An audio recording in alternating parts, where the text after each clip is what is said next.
Afternoon, Cherries fans, and welcome to the latest in the opposition preview shows here on Back of the Net. After a 1-0 victory at a snowy Stoke, we take a break from the league. We were due to visit Oldham Athletic at Boundary Park. However, due to the icy conditions, the game will now take place at Dean Court. To discuss the game, I've got a very special guest with me today, and an Oldham fan. My guest was a member of both Dare and Ream in the late 1980s and early 1990s. However, most people will know him for his exceptional knowledge, hosting many scientific programs and penning several books exploring the planet, universe, and the start of mankind. He can regularly be heard on BBC Radio 4 show, The Infinite Monkey Cage. It is a pleasure to welcome onto Back of the Net, Professor Brian Cox. Afternoon, Brian. How are you? Afternoon, very well, thank you. In the circumstances, I just, knowing Boundary Park and having grown up in Oldham, it's not a surprise to me that in January the match can't be played. That was one of the great advantages of Boundary Park, actually. I think, especially when we were in the Premier League, you could see the shock on the players and the supporters' faces when they came to that ground, because it is freezing cold in January. And to be fair, it was a shame when I saw it yesterday, because I would have loved to have seen the game played at Oldham. And I think it's the magic of the FA Cup is going away to a team where the pitch might be poor. Some pitches might resemble muddy fields, so to speak. And therefore, it gives that home team a bit of an advantage. But it has been moved to Dean Court, which will be great for us and great for Chris Temple and our team at BBC Radio Solent. But it's one of those considering the current weather conditions. So, like I say, it's a pleasure to have you on here today, Brian. Obviously, we will be talking about the weekend's game shortly, but for those who may not know much about your early years, you're actually a keyboard player for Dare and Ream. How on earth did you make the transition to the amazing work you do today? I mean, I've been growing up in Oldham. I was interested in astronomy. I mean, one of the things about the ground, if anyone's been to Boundary Park, you'll know that it's a ground in the Pennines, and Oldham is a town in the country in many ways, and it's very easy to go up onto the hills and see this spectacular night sky. And I used to do that way back when I was, 8, 10, 12 years old. So I'd always been interested in astronomy. But then when I was about 14, 15, I got interested in music. Not as I didn't ever have lessons. It wasn't that I was kind of artistically interested in music. I was interested just in pop music. And then at the age of 15 or something, I wanted to be a pop star, as many people probably do. And I had a little band. And we'd just done a few, when I was 14, 15, they'd done some little gigs, talent contests and things around Oldham and Saddleworth. And we made a demo tape. And my dad had met Darren Wharton in the pub. And Darren Wharton he'd just left Thin Lizzy. So he was a keyboard player in Thin Lizzy. And he lived in Chadderton. And so my dad gave him this little demo tape that we'd made.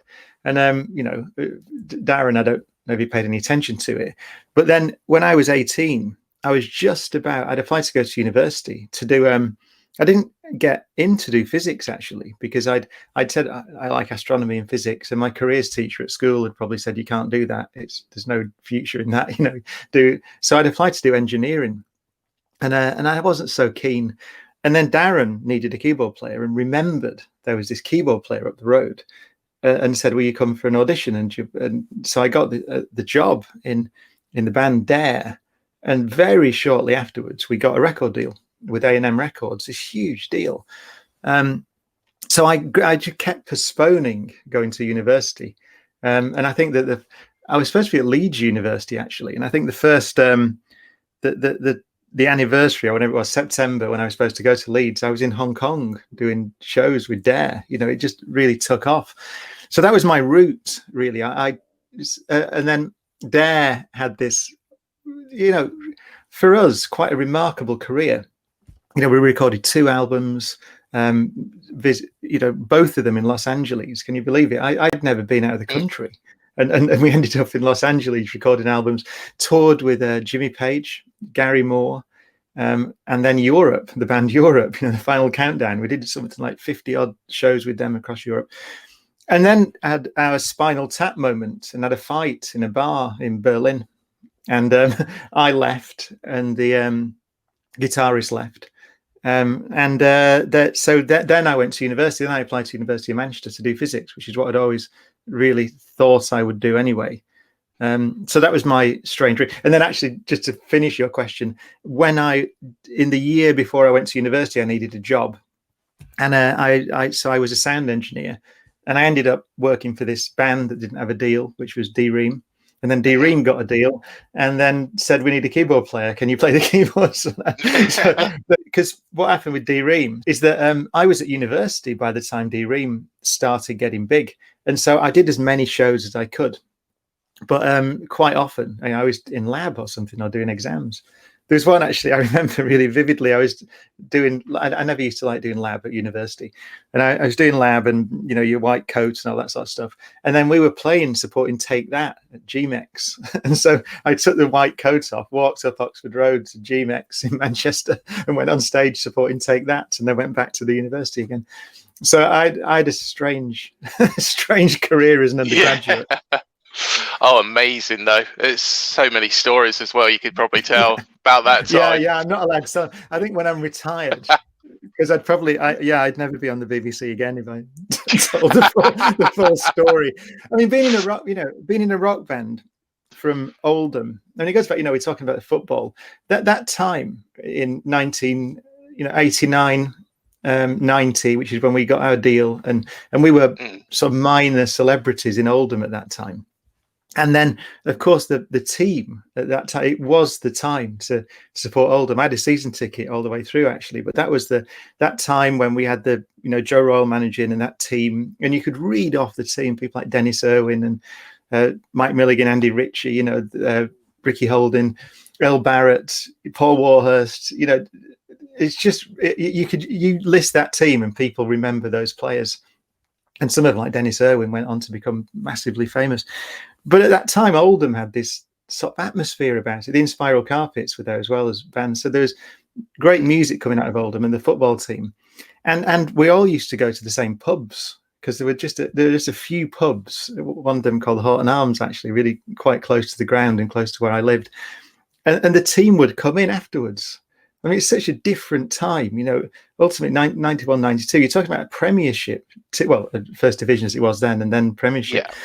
And, the fact that the players, the team would come into the pub after the game and sit there, it was just the most, because it's such a small town, it was such an incredible time to be in Oldham and part of Oldham.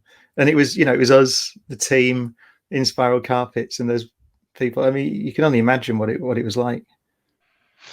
It's absolutely fantastic.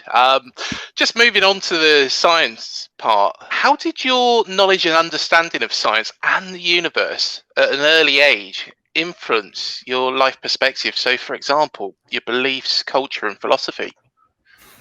It's a good question. Cosmology. I learned ultimately that astronomy is, as my great hero Carl Sagan said, a humbling and character-building experience. It delivers a powerful perspective.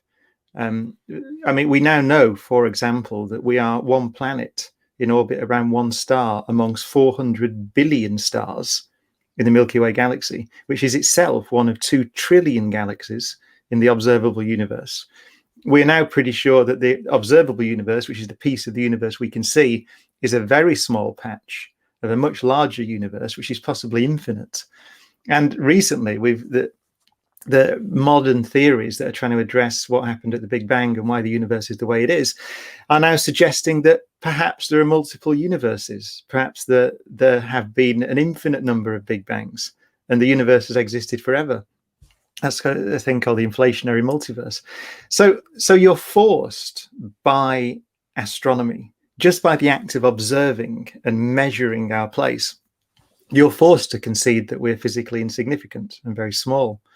However, the flip side is that we're also, when you look at the history of life on Earth, it began around 3.8 to 4 billion years ago, but it took 4 billion years to go from the origin of life to, well, let's be topical, to a football team, right? to a civilization, that can play football. That's a very long time. 4 billion years is a third of the age of the universe. And if you look at all the planets we've discovered, we suspect there are some, virtually every star you see in the sky has a planetary system around it.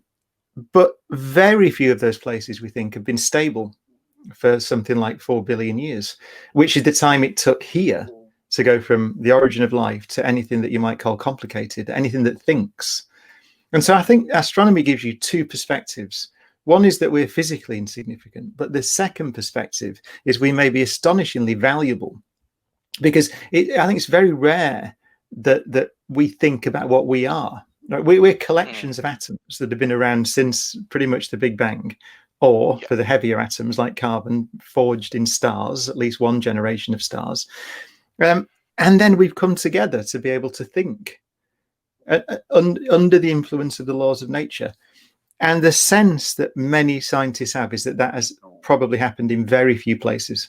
And in fact, you can make an argument that on the average, there may be about one civilization per galaxy at any one time. So that makes us remarkably valuable. And I think it's that clash of ideas just through observing the universe that forces us to think very carefully about, we don't think about it very often, right, in our everyday lives, and that's normal. I mean, obviously at the moment everyone's under tremendous stress and pressure. It's a worrying time, but there is this wider perspective that we are astonishingly fortunate to be here, and I think that's what astronomy delivers. Does having some perspective in life enable you to get over a Latics loss a little bit more easily?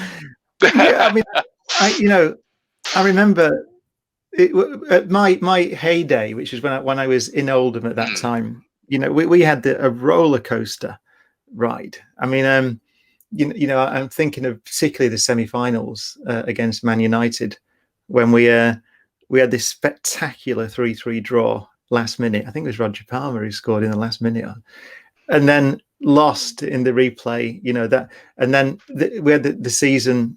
Then we had Forest in the final, the League Cup final, and I remember reading that all the players said they played something like 60 odd games that year. We had the FA Cup run, League Cup run, and they were just knackered, basically. And so there were those great anti-climaxes for Oldham. And then, of course, the story of that time of Oldham was just joy and then great sadness. We were, we were probably the most famous and best loved team in the country, I think, for a couple of years, because of the way that Oldham used to play. I remember, Joe Royle would play like, he'd play one centre back, and I remember beating West Ham 6-0, which was just beautiful. We just completely destroy teams.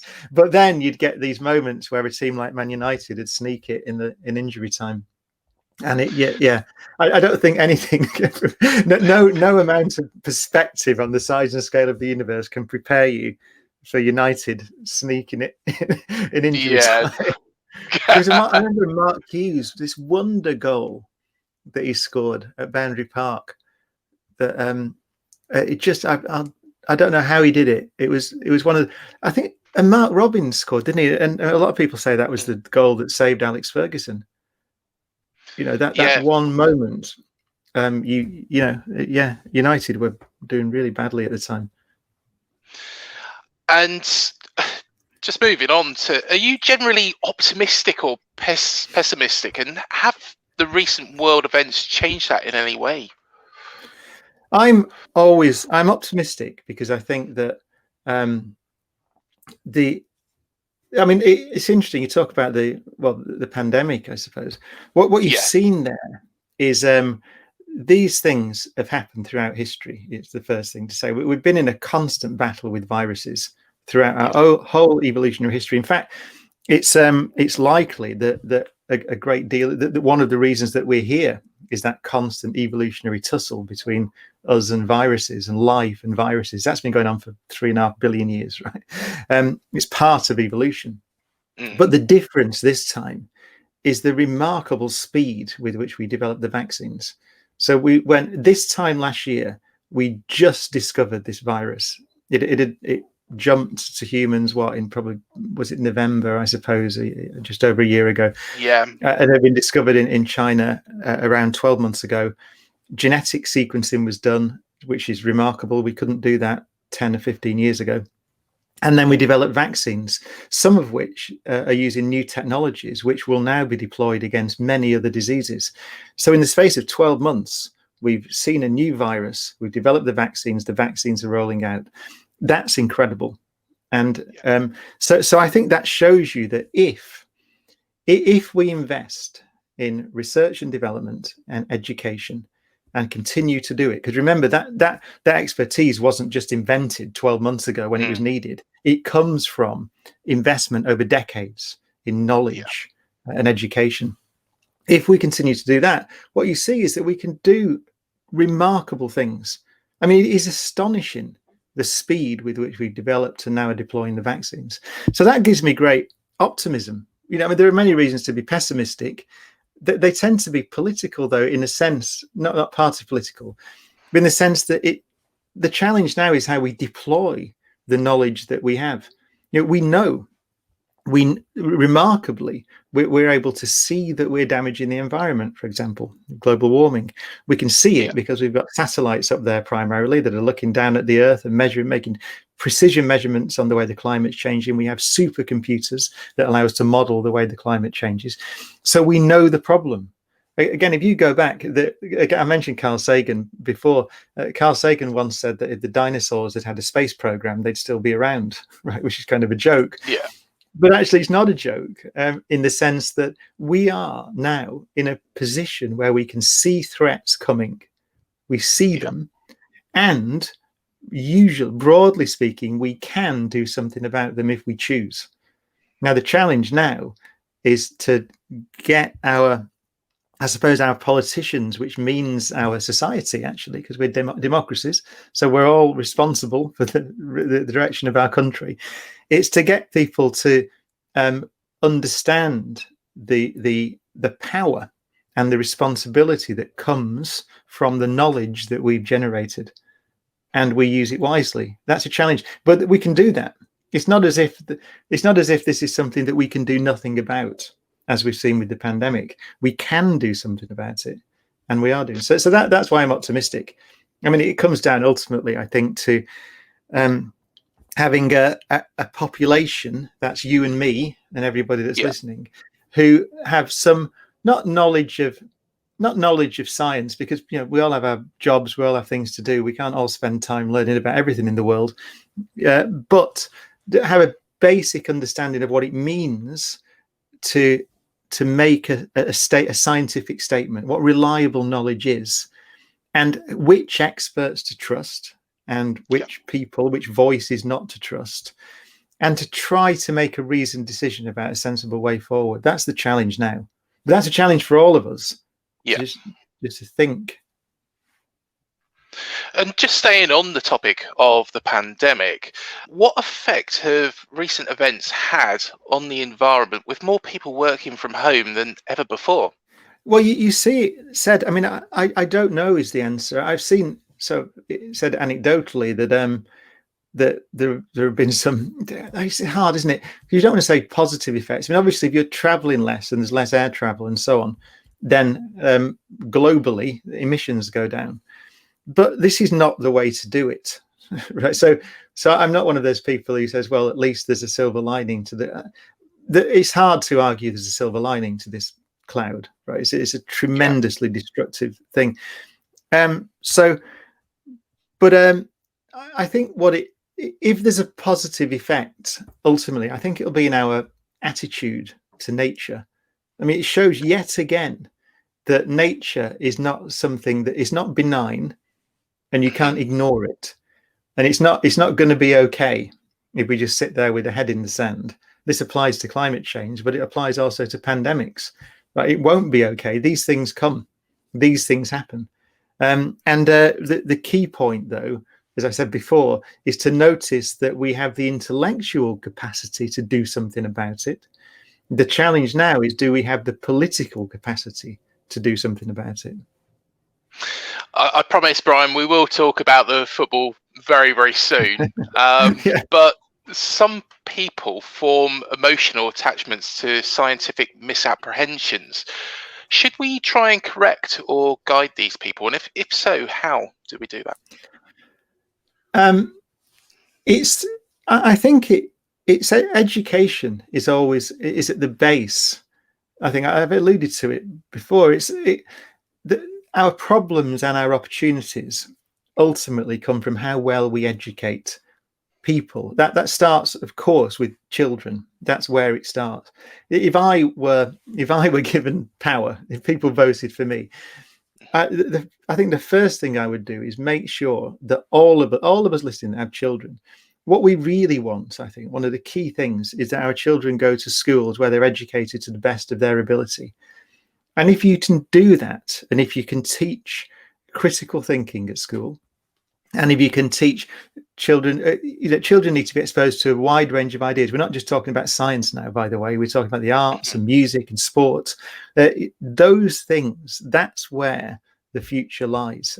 It's easy to say, but I firmly believe it.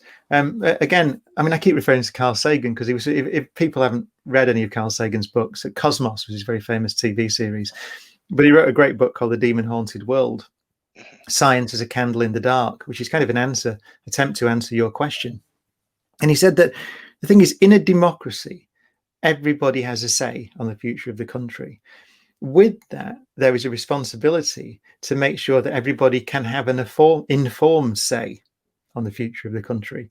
And that means that you really need citizens who are at least aware of the progress in science and engineering and arts and sport and music. You need just a broad kind of understanding of those things, because you're going to take decisions about them.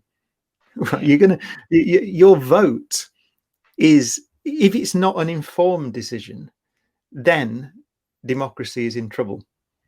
And how do you make it an informed decision? Well, it's down to us as a society to demand the best possible education for our children. Yeah. That's the way to do it. You can't, to go to the center of your question, you can't do it by bullying people and saying, well, you're an idiot if you think the earth's flat or something. You are an idiot if you think the earth's flat. But it's not going to get us anywhere. Yeah. And you might say, well, it doesn't matter. It doesn't matter if you think the earth's flat, whatever. Maybe it doesn't matter. But the point is that there's a strong correlation, which we do see, between people who believe in one conspiracy theory, which is, I mean, by the way, I don't understand why it's a conspiracy theory, because I don't understand what anyone has to gain. You know, I can understand it if there are conspiracies saying, well, you know, these people will make a lot of money if they say that, you know, whatever, chopping down trees is a good idea because they want to get loads of wood. But I mean, the earth being flat, what possible reason is there for keeping that quiet? Anyway, but there's a strong correlation between that and distrust of experts in many other areas.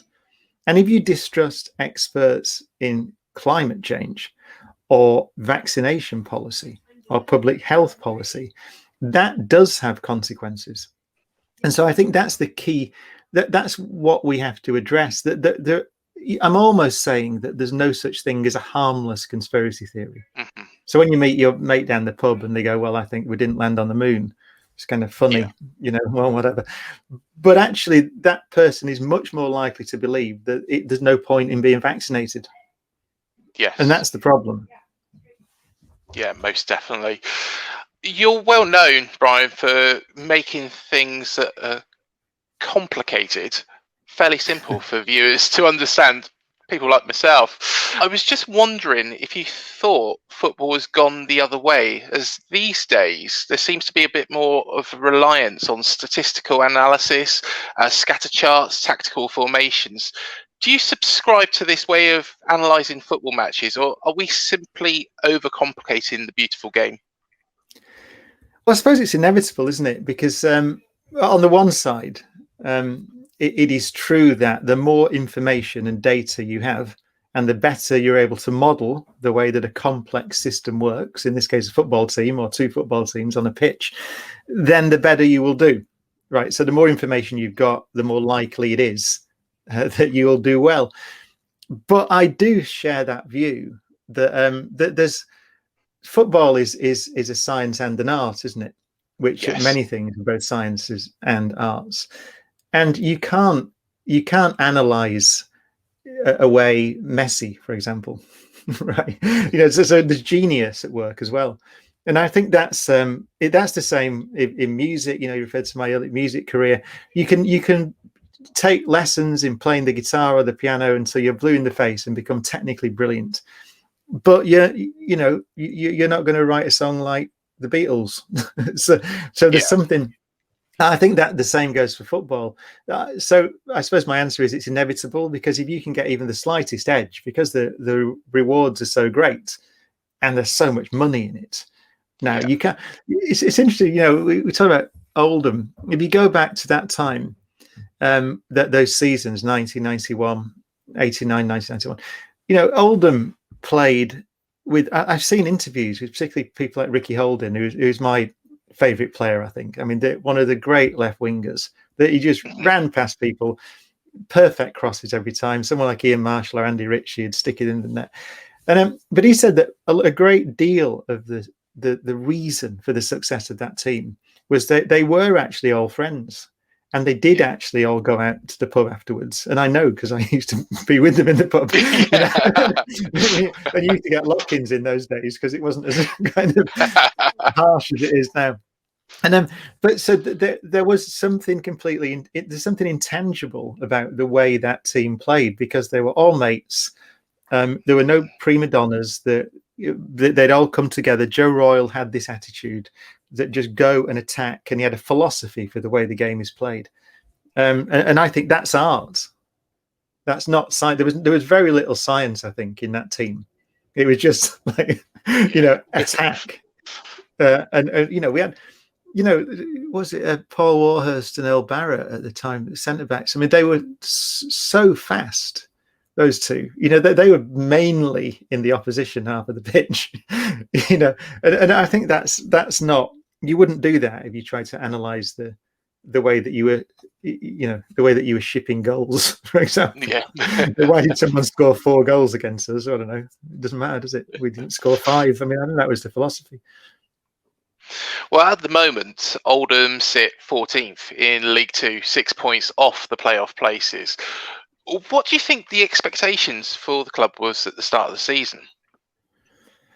I mean, recently, I haven't been. I don't live in Oldham anymore, so I haven't been to a game for quite a while. I think we've been through a really difficult time, and I think to be comfortable mid-table, and as you said, potentially pushing towards the playoffs, I get the sense that exceeds expectations. So there, if you're 6 points off the playoffs at this stage in the season, then you've got a chance. My time supporting Oldham was that time when I was, from the age of about, I don't know what the first game was that I went to. It was with my dad. I was probably 12 or 13, I suppose, because we could walk up to Boundary Park from my house. So it was those days, and then when I left the town, sort of not until I went to do a PhD, so probably like 93, 94, something like that, 95, when I started to lose. Which seems like yesterday to me, but it's actually a while ago, isn't it? so I always just, I mean, what I do, because you always have it, I think, if you supported a team and been to games in the past, I always have a look.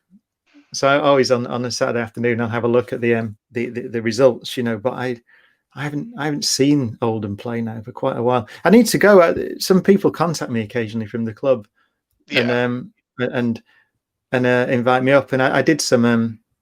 They have a great charity sort of outreach program in Oldham, an educational charity outreach, and so I did a little bit of that at my old school actually, and some of the players came down. So and then the pandemic, of course. So I haven't been able to get up there. But I must go and see a game. I was going to say the ground's better now. It used to be. I mean, it was standing in the at Boundary Park in the Cherry It's all Road end when season I now, isn't used it? to go. Yeah. Yeah. Well, Oldham have been part of many FA Cup surprises previously. You beat Man City, Liverpool, and more recently Fulham as well. Yeah. Do you envisage another surprise on the cards for us on Saturday? You can never tell in the cup, can you? I just don't know. But that I mean, it's a cliche, isn't it? I mean, it's one of the great footballing cliches, but it is the place where anything can happen. And so I have no idea. I mean, it's a shame that, just to reiterate what you said at the start, I think it's a shame that you can't that match isn't being played at Boundary Park, because it's a great ground. Oh yeah, it's got a real character to it. It always, even now, although it's been developed to some extent, it looks like the football grounds I grew up with. Certainly in my mind, it's still one of those grounds. So yeah, we're at a disadvantage now, I suppose, not playing at Boundary Park. Yeah, and I do this with everybody, Brian. What's your prediction for tomorrow? I probably, because the weather's going to be, it's freezing cold, isn't it? Although it'd be probably quite nice. What's the weather forecast? Is it? Oh, it's freezing down here. It was -2 last night, so yeah, but it might be sunny.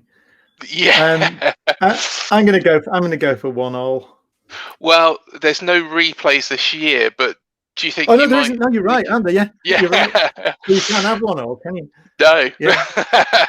All right, I'll go for Oldham win then. Oldham win. Oldham. Yeah. Fair enough, Brian. Well, before you go, I just wanted to touch upon your up-and-coming tour Horizons, which takes place later this year and then is going globally next year as well. Do tell us a little bit more about that. Well, it's we'd planned it ages ago. It was I did a big tour a couple of years ago and really enjoyed it, and so I got, there's one central idea, which is I was talking to a friend of mine about who's a conductor, sort of classical music conductor, and I was talking about 2001, which is one of my favorite films, probably my favorite film, and said to him, the music, what should Kubrick have done, right? If he could have done something better in that film.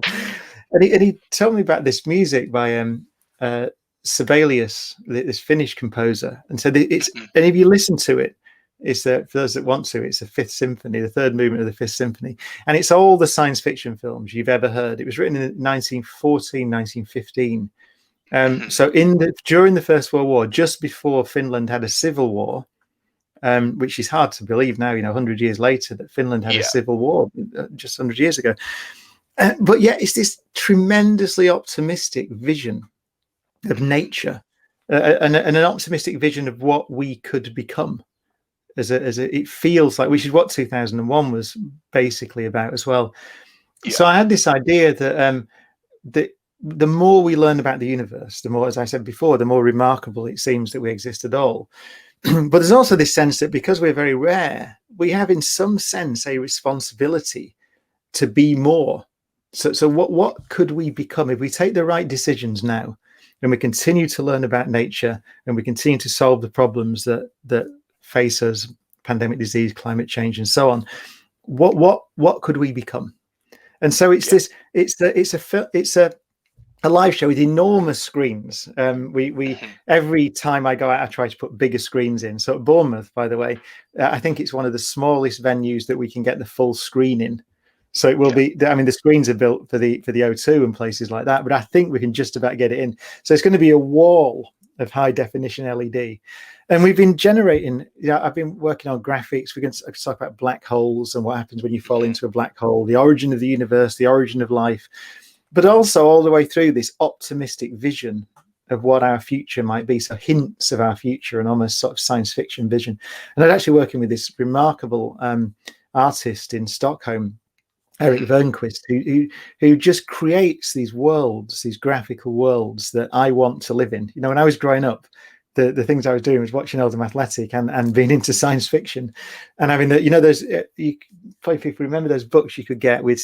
There's one called Spacecraft 2000 to 2100 that I had, which had these visions of space liners going to Mars and things like that, and this future that I wanted to live in. And so there's a hint of that in the show as well. What might our future be like? But the central physics in it is that I'm writing a book at the moment on black holes, because black holes are just very recently we've been beginning to understand them. I think it's been a quest that. I mean, Stephen Hawking was asking difficult questions about black holes back in the 60s and 70s, back in the 70s, and certainly early 80s. And we're just now beginning to understand a very simple idea, actually, which is what happens, a simple question that Stephen first asked, which is what happens if you throw a book, let's say, or a hard disk or something into a black hole. What happens to the information? Does it vanish from the universe forever? Or does it somehow come back into the universe? And that question has been generating vast amounts of theoretical physics for 50 years. And just this year, I think we're beginning to get a handle on it. And not to go into too much detail, but it seems that the answer to that question is yes, the information comes out. But the way it comes out requires us to build a new theory of space and time. And it's beginning to look like space and time are things that emerge from something else. So they're not fundamental. So the thing that we sit and look at our watch and time passes and there's, we're in a room and that space, that looks like it's not a fundamental description of reality. And that's incredible. So by studying these things, these collapsed stars in the sky, we are beginning to be led to a view of reality that is completely divorced from the world that we think we live in. And that's a beautiful example of the way that science works. So we're right at the heart of that show. Although there's the optimism and the music and a celebration of nature, but there's also there's going to be this rather spectacular graphical sort of journey into black holes. And I'm going to talk about what that's teaching us about the fundamental nature of reality with big graphics, with big screens and big speakers. So it'll be a spectacle. So as Brian's just said there, you will be at the BIC in Bournemouth on the 27th of October this year, Brian, won't you? Yeah. I'm confident that's it's an act of optimism, isn't it? Because, at the moment it's so difficult to see that, we could even get back into a football ground, right? Which is outside, never mind the inside. But I do think that with the vaccines rolling out now, I think you have to be an optimist, don't you? Exactly. And I think we can be optimistic. I mean, we've got, 2 vaccines now, another 2 or 3 actually just about to be certified, I think. So if we get this right, I think that we'll hopefully have dealt with this. What can we do at the moment? I mean, I should say that because those vaccines are now being rolled out, the way that we deal with it now, and everyone's been saying it, is just to stay safe now. We're almost there. We've gone through this tremendously difficult year, another few months, and you can see an end. So I'm tremendously optimistic that we'll be able to do those shows in October. And the website to go to get tickets is briancoxlive.co.uk. I think you can just type it in. If you go Brian Cox, it'll come up on Google.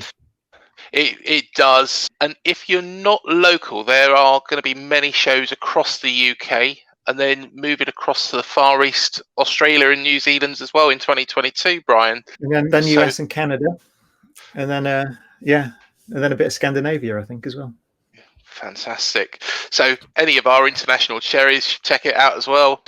And also all the programs as well that you've done will be on Google Play and any other service for people to download as well. Yeah, you can always get them somewhere.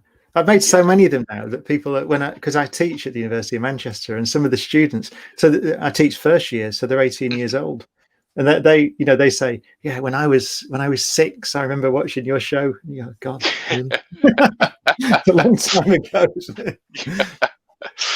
Well, I speak for every Bournemouth fan, Brian, in saying thank you for joining me today on the show. It's been really insightful, really interesting. all the very best for the up and coming tour, and the very best for everything in the future. It's been a pleasure. Yeah, thank you, and good luck. Good luck. I mean, maybe I should have said, maybe my prediction should have been that Bournemouth might sneak it. Probably more likely, isn't it? Yeah. I'm Well, an optimist, though, Yeah, it's been an absolute pleasure, Brian. So thank you so much for joining me. Thank you.